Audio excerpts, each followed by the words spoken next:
자, 안녕하세요. 안녕하세요. 네, 반갑습니다. 자, 오래 기다리셨습니다. 식품미생물학 이승훈입니다.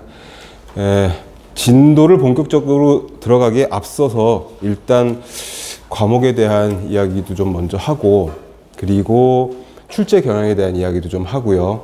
그리고 수업 방식 이런 것들을 좀 말씀을 해드리고 넘어가도록 하겠습니다.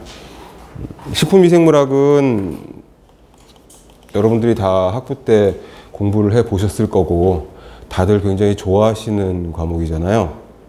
선호도 1위 과목으로 제가 알고 있는데 그렇죠? 분위기가 딱딱한 것 같아서 자, 우선 교재를 지금 받으셨을 겁니다. 아주 따끈따끈한 교재고요. 최신 출제 경향에 맞춘 책입니다. 어느 부분이 가장 중요할까요? 자, 쉽게 갈 겁니다. 우선 제 강의는 쉽게 갈 겁니다. 꼼꼼히 하나씩 짚어가면서 수업을 할 건데 쉽게 갈 겁니다. 자, 교재에서는 어디가 제일 중요할까요?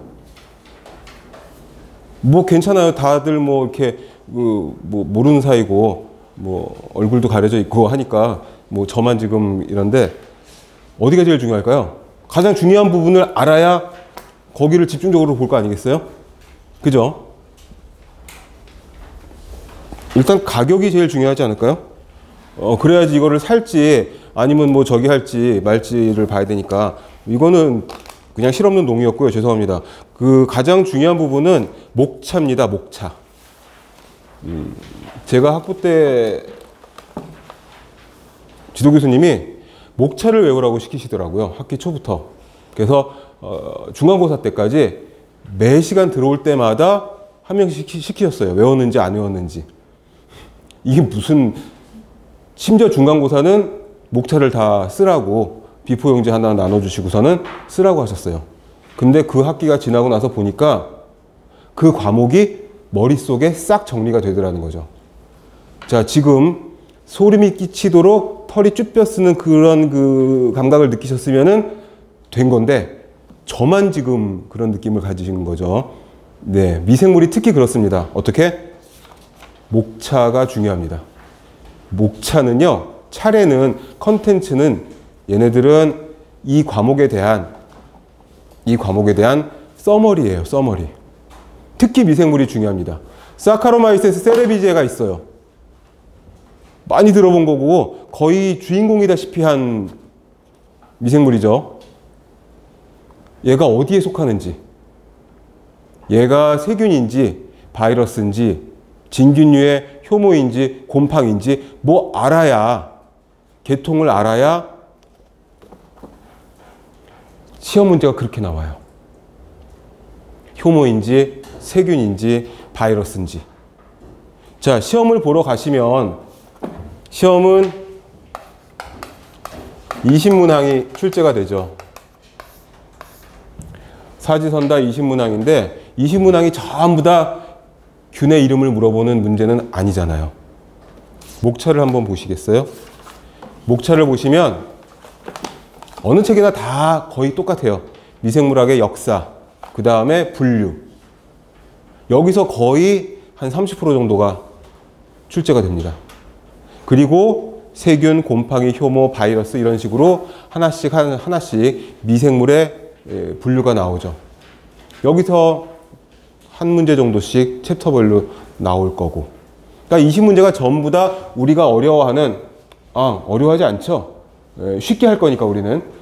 아무튼 배우기 전에는 어려우니까 어려운 미생물 균주 이름들이 나오지 않는다는 거죠. 그리고 목차 7페이지를 보시면 이제 원액, 진액, 이거는 거의 미생물학이라기보다는 그냥 일반 생물학 내용이고 그 밑에 성장과 대사 이런 데서도 한 문제씩 한 장 넘기시면 위생학인데 위생학하고 미생물학고가 뗄래야 뗄 수가 없잖아요.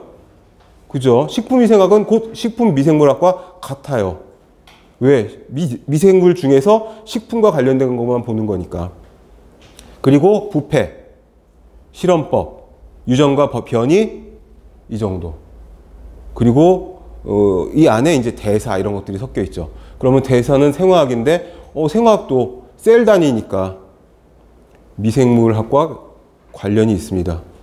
그래서 머리말을 잠깐 보시면 우리가 왜 식품미생물학을 어려워하는지, 식품미생물학이 왜 어려운지에 대해서 잠깐 나와 있습니다. 보이지 않는 거여서, 쉽게 볼 수 없는 거여서, 그리고 학명 때문에 이게 길고 발음하기도 좀 까다롭고 이게 입에 잘 붙지 않아서, 그래서 쉽게 가는데요. 용어, 이탈릭체로 쓰여져 있는 학명, 속명과 종명 뭐 이런 것들이 입에 잘 붙지 않고 잘 모르겠고, 근데 나름의 규칙성이 있거든요.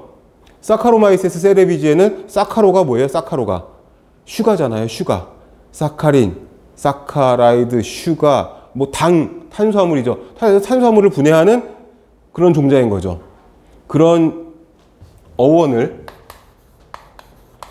하나하나씩 찾아서 마치 보캐브러리 공부하듯이, 책이 그다지 두껍지도 않고 거의 모든 미생물 책들이 비슷하긴 한데, 어원을 찾아서 어간과 어미와 이런 것들의 규칙성을 찾아가지고 하나씩 보다 보면 난생 처음 보는 게 시험 문제에 나온다고 하더라도 아, 얘는 이런 것 같은데 하고 답을 고르시면 그게 맞는, 그런 유추해서 풀 수 있는, 단순 암기가 아니라 조금씩 이해하고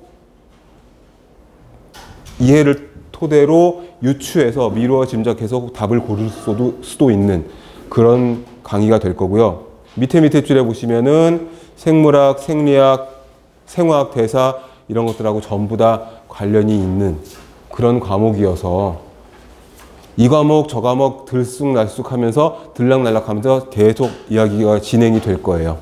그래도 걱정하실 게 없는 게 계속 반복해서 말씀을 해 드릴 거예요. 그리고 매주 쪽지 시험이라기엔 뭐하고 아무튼 전주에 공부했던 걸 복습할 수 있는 그런 핸드아웃을 나눠드리고, 문제가 될 수도 있고 요점 정리가 될 수도 있고 뭐가 될 수도 있지만 주로 이제 요점 정리가 되어 있는 뭐 괄호넣기 문제나 이런 것들이 될 거예요. 키워드들을 중심으로 해서. 그런 것들이 반복이 되면 별거 있습니까? 공부는 반복이잖아요. 그죠? 계속 반복하는 거죠. 계속 반복하다 보면 그냥 어느 순간 외워지는, 뭐 우리 말하는 것처럼, 구구단처럼 그냥 계속 반복해서, 이 미생물학이 반복이 잘 안 돼서 그래서 좀 낯설어 하는 부분이 없지 않아 있을 겁니다. 그리고 중간쯤 밑에 내려보면은 네이버 카페 다 아실 거고 수업 들으시는 분들은 다 가입이 되어 있으시겠죠. 진통 카페를 검색창에 넣으시면, 그러면은 그냥 진통만 넣으면 안 나온다고 하더라고요.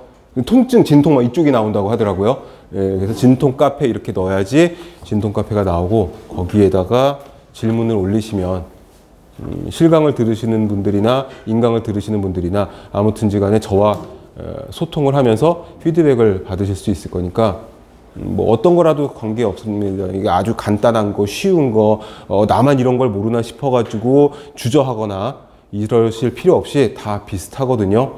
그리고 누군가 질문을 올리면 그걸 보면서 또 위안을 얻을 수도 있고, 그걸로 공부가 될 수도 있고 하니까 아주 스스럼 없이 질문을 올려주시면 제가 들락날락 하면서 저도 같이 공부해서 정답을 찾아서 해설을 달아드리고, 그걸로 또 미생물학의 어떤 지식이나 시켜가지고 또 공부를 하는 그런 기회가 됐으면 좋겠습니다. 수업은 그래서 반복, 용어의 개념, 정의 위주로 갈 거고요. 실제로 그런 문제들이 나와요.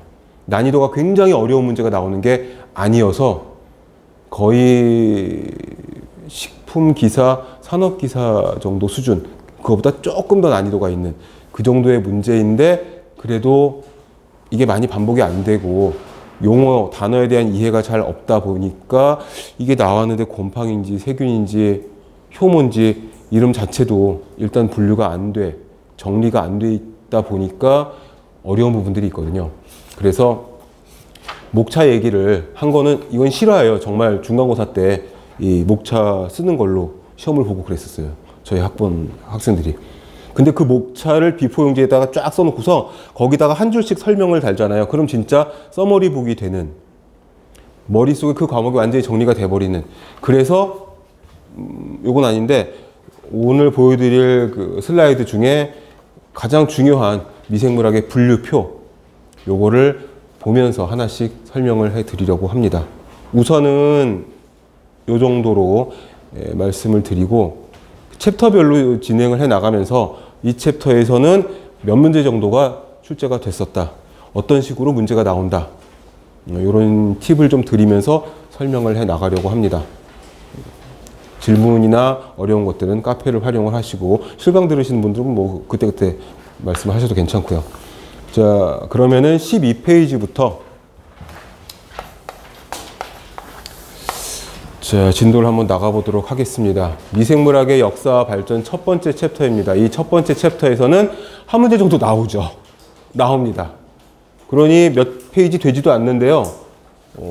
사람 이름들 나오고, 그 사람의 업적이 나오고, 뭐 그림도 나오고 그럽니다. 그 그림이 이제 요 그림인데 굉장히 유명한 그림이잖아요. 이거를 스완넥 플라스크 실험이라고도 하고, 구스넥 플라스크 실험이라고도 하고 그럽니다. 그림부터 봤으니까 그림부터 먼저 설명을 해볼까요? 이 스완넥, 구스넥 뭐 다 거위, 뭐 백조의 뭐가 됐든지 간에 목이 긴 조류의 형상을 따서 만든 플라스크인데, 이게 이제 파스테르가 실험을 한 그런 유명한 그림이 되죠. 고기 국물을, 영양 성분이 있는 고기 국물을 집어넣고 끓여가지고 멸균, 살균을 한 거죠. 그런 다음에 방치해 뒀더니 고깃집이 썩지 않더라.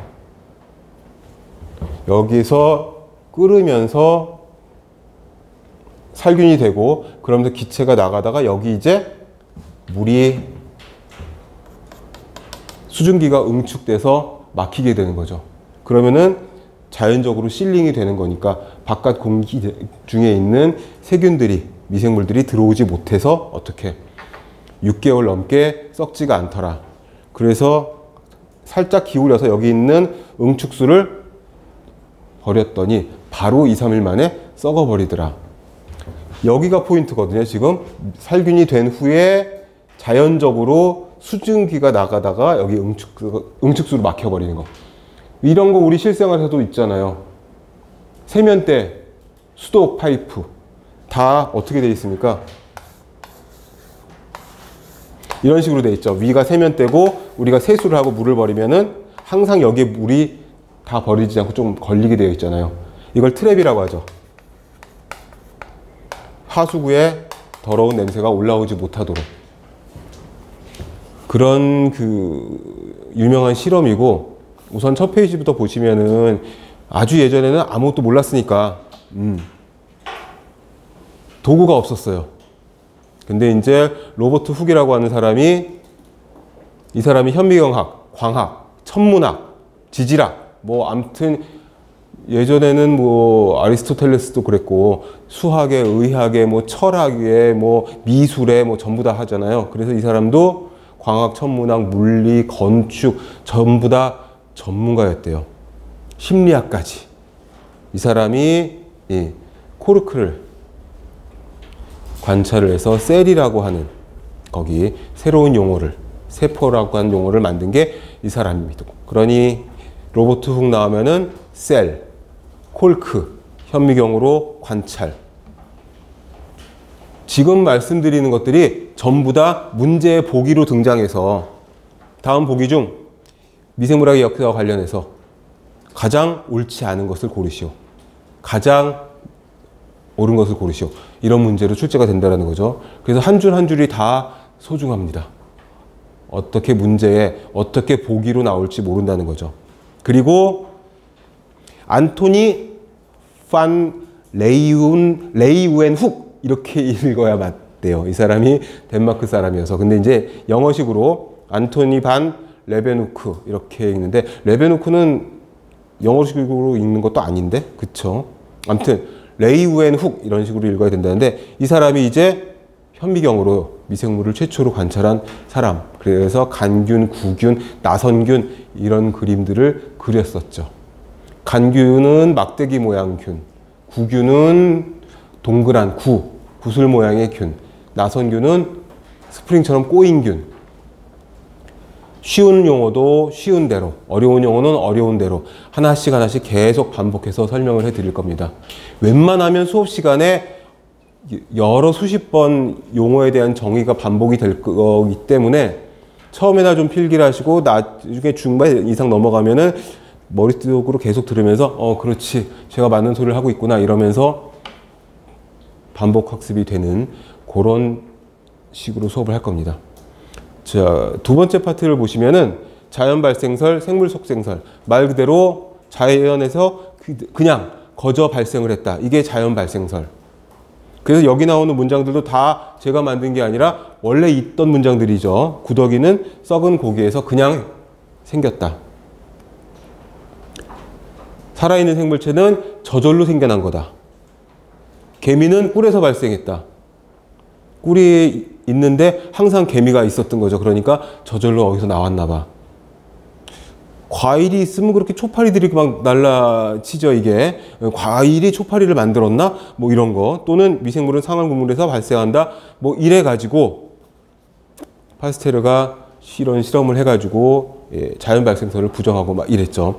옆에 13페이지에 보시면 바로 설명한 내용들이 있습니다. 3일 만에 세균이 발생했고, 뭐 10일 만에 세균이 발생했고, 미생물은 저절로 생기는 게 아니라 생물에서 유래가 됐고, 바깥으로부터 유입돼서 들어온 것이고, 이런 설명, 그림 설명들이 이제 됐는데 굉장히 중요한 그림이고, 응축수가 빠져나가면서 바깥 세상과 막혀버려서 멸균된 게 유지가 될 수 있었다. 거기가 포인트입니다. 굉장히 중요한 부분이니까 잘 기억을 해 두시고요. 그 다음에 생물 속생설, 다른 생물체로부터 생물체가 발생할 수 있다는 그런 생각도 있었다. 그리고 여기서부터 이제 사람 이름이 굉장히 중요합니다. 물론 훅도 나왔고 레베누크도 나왔고 파스테르도 나왔지만 아무튼 한 사람 한 사람이 다 소중해서, 왜 그러냐면 누가 나올지 몰라요. 파스텔은 너무 유명하니까, 레베누크도 우리 다 아니까. 바이러스를 발견한 사람은 누구죠? TMV, 타바코 모자이크 바이러스를 처음으로 발견한 이바노프스키가 있죠. 아무튼 이바노프스키 얘기도 이제 뒤에 나올 건데, 아무튼 사람 이름이 나오면 누가 나올지 모르니까 꼼꼼히 다 보셔야 된다는 얘기를 하려고. 자, 프란체스코 리디 어떻게 읽어도 크게 상관없습니다. 어차피 우리 사람도 아닌데 뭐. 발음 중요한 거 있어요. 용어의 발음 있죠. 발음. 이 얘기를 했어야 된다. 발음에 연연하지 마세요. 특히 학명을 읽을 적에 어떻게 있든 여러분들의 마음입니다. 발음 기호가 있는 것도 아니에요. 누가 표준 뭐 스탠다드 발음을 알아서 가르쳐 줄 수 있는 것도 아니에요. 괜찮아요. 우리가 뭐 학문을 하자고 발음을 예쁘게 멋있게 원어민처럼 하자고 모인 게 아니죠. 시험에 붙자고 합격하자고 모인 거고, 발음은 철자 그대로 편한 대로 읽어주세요. 그래야 기억에 잘 남아요. 그리고 될 수 있으면 소리 내서 좀 읽어주시면 좋아요. 당당하게. 주변에 사람이 있는 것 같으면 좀 더 또박또박 당당하게, 뻔뻔하게. 그래야 기억에 잘 남고 그 단어를 봤을 적에 내가 이렇게 철자 따라서 읽었었던 기억으로 좀 더 기억이 잘 납니다. 이거 굉장히 중요해요. 미생물에서는 읽으셔야 돼요. 소리내서 읽으시는 거를 적극 권합니다. 제가 반복해 드리고 여러분이 반복해서 읽으시고 용어의 정의 이거 위주로 공부하고 믿고 같이 가시면 어렵지 않으실 거예요. 우리 학원과 이 교재와 제 강의를 선택하신 거를 후회하지 않으시도록 적극적으로 도와드릴 테니까 같이 열심히 공부하면서 가는 겁니다. 자, 레디는 무슨 얘기를 했냐? 구더기는 썩은 고기에서부터 저절로 발생하지 않음을 증명을 했어요. 발생한다는 거는 자연 발생설이고, 그거를 실험을 통해서 이 사람이 어떻게 증명을 했고, 또 4번에 있는 라자로 스팔란자니, 이 사람은 역시 어떻게 봉해진 플라스크에서 가열돼서 영양고물을 살균을 하면 어떻게 미생물에 오염되지 않는다. 비슷한 실험이었죠. 이 수완액 플라스크하고. 근데 뚜껑을 열면 공기가 들락날락 하니까 바로 오염이 되더라. 바로 썩더라. 그런 것을 이 라자로 스팔란자니가 또 실험을 통해서 밝혀냈어요. 이 사람도 역시 자연 발생설을 부정한 거죠. 그러니까 어떻게 파스테르, 레디, 스팔란자니 다 자연 발생설을 부정한 그런 과학자들이 됩니다. 공통점은 자연 발생설을 부정했다. 이렇게 되는 거죠. 고깃국물, 잘 썩는 고깃국물을 이용을 해서. 또 파스테르가 한 번 더 나오죠. 이제 환경에서 미생물은 영양국물에서 미생물의 생육을 초래함을 설명했다. 마침내 자연 발생설을 반증했다. 파스테르는 이것만 한 게 아니죠. 화학 시간에도 나오시잖아요. 왜? 주석산 타르타릭 애시드의 광학 이성질체를 발견을 했고, 미생물, 거기다가 우리 잘 아는 저온살균, 포도주의 3패, 이것 때문에 여러 번 시행착오를 거듭을 하셨겠죠. 정말 무슨 뭐 우주에서 오는 그 천재여가지고 한 방에 한 건 아니었겠죠. 그렇죠? LTLT, 저온 장시간 살균법을 몇 도에서? 63.5도, 62도 이쪽 저쪽에서 몇 분? 25분에서 30분 사이. 있죠? 그건 궁극적으로 뭐를 없애려고 하는 살균법이었죠. 지금 이 시대에서는 브루셀라, 우형결핵균, 얘네들을 살균하는 온도와 시간대가 되는 거죠. 자, 위생학과, 미생물학과, 뭐 왔다 갔다 생화학과 들락날락 합니다, 지금. 여기 보시면은 공기는 들어가지만 미생물은 목 부분에서 걸러진다. 응축수 때문에 들어갈 수가 없는 거죠. 그리고 파스테르는 또 혐기성균도 발견을 하셨어요.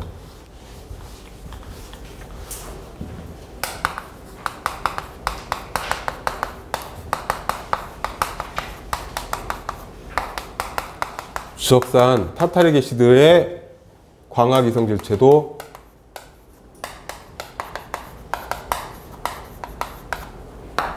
요건 뭐 화학의 내용인 것 같지만 그래도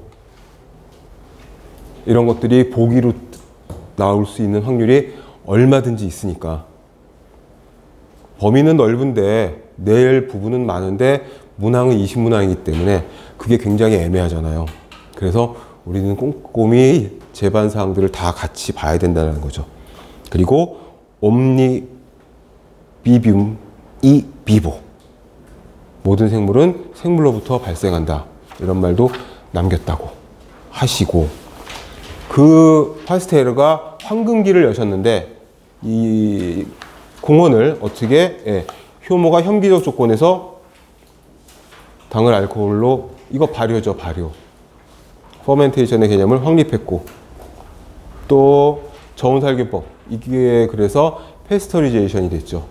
다 아는 그런 내용들을 토대로 해서 하나하나씩 정리를 차분하게 하고 넘어갈 겁니다. 그리고 매주 리뷰를 통해 가지고 반복해서 말씀을 드릴 거예요.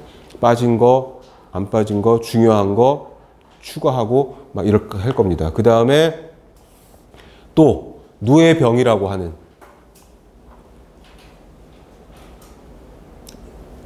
미생물을 발견을 해가지고 미생물이 질병의 원인은, 그래서 미생물 병인설,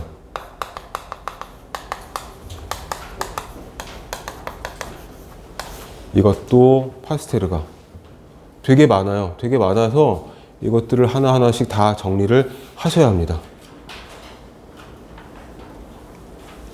그리고 공수병 백신을 개발했고, 백신을 여러 가지를 개발을 하셨죠. 이게 그 밑에 있는 6번의 코흐하고 비교가 돼가지고, 코흐는 각종 병원균을 발견을 했고, 파스테르는 그 질병에 대한 백신을 개발하고 막 이랬어요. 그래서 백신 나오면 주로 파스테르고요. 병원성 균을 발견한 거는 주로 코흐입니다. 거기 보시면은 어떻게 되느냐 하면, 거기에 공수병 백신을 개발을 했고, 그리고 코흐를 보시면은 6번의 코흐를 보시면 파상풍, 탄저, 콜레라, 결핵, 티푸스 이런 다양한 병원성 세균을 발견했고, 이 병에 대한 백신은 주로 파스테르가 개발을 했고, 뭐 이렇습니다. 그래서 각종 백신의 개발, 서로 프랑스와 독일에서 거의 비슷한 시기에 있었던 사람들이기 때문에 앞서거니 뒤서거니 노벨상을 받기도 하고, 서로 각자의 연구소에서 의식을 하는 그런 사이였다고 하네요. 그리고 이제 2번으로 다시 가서 질병의 병원균설. 예전에는 질병은 신이 내린 벌이다. 신벌설이죠. 신벌설. 너는 신에게 벌을 받아서 병이 걸린 거야. 그랬다가 어디로 가죠? 장기설로 가죠. 장기설. 장기설은 미아스마 셀이라고 해서, 미아스마는 나쁜 공기, 미아스마 셀리는 장기설입니다. 장기설. 공기가 나쁜 거예요. 나쁜 공기설. 나쁜 공기는 좀 좋게 말한 거고, 나쁜 냄새, 나쁜 냄새가 나는 곳에 병이 있더라 이거죠. 그래서 장기설. 그랬다가 그 다음에 사액체설 나오죠. 사액체설은 뭐죠? 우리 몸은 4가지의 액체로 이루어져 있다. 그래서 4가지 액체가 뭐냐? 혈액, 점액, 황담즙, 흑담즙. 한 10수년 전에 시험에 이런 문제가 나온 적이 있었어요. 그때 오지선다 시절인데, 혈액, 점액, 사액체, 혈액, 점액, 황담즙, 흑담즙. 이거 외에 하나 더 집어넣고 아닌 것을 고르시오. 뭐 이렇게 쉬운 문제도 출제가 된 적이 있어서, 그랬다가 이제 미생물의 발견으로 질병은 이제 미생물이 일으키는구나. 눈에 보이지 않지만 뭔가 있다라는 거. 그래서 거기 3번에 있는 아고스티노 바시. 딱 이름만 들어도 이태리 사람인데, 이 사람이 세균학의 창시자. 곰팡이가 뇌병을 일으키는 걸 발견했다. 파스테르는 같은 뇌병이지만 세균에 의한 뇌병을 발견했고, 이 사람은 이탈리아 세균학의 창시자인데, 이탈리아 세균학의 창시자라는 것도 체크를 좀 해두시면 좋죠. 잠병이라고 하죠. 잠병. 누에 잠자를 써서 이렇게 표현할 수도 있어요. 최대한 다양한 용어를 꼼꼼히 알아두는 게 시험에 도움이 될 겁니다. 왜? 출제자의 마음으로 우리가 문제를 보게 되면 출제를 하시는 선생님들이 어떤 용어를 누에병으로 쓸지, 누에병은, 누에는 우리말인데 병은 저 한자니까 한자로 잠병 이래버리면 누에 잠자를 써서 복잡한 한자에서 쓰기는 좀 뭐하지만, 잠실이 여기서 나온 거잖아요. 누에 잠자.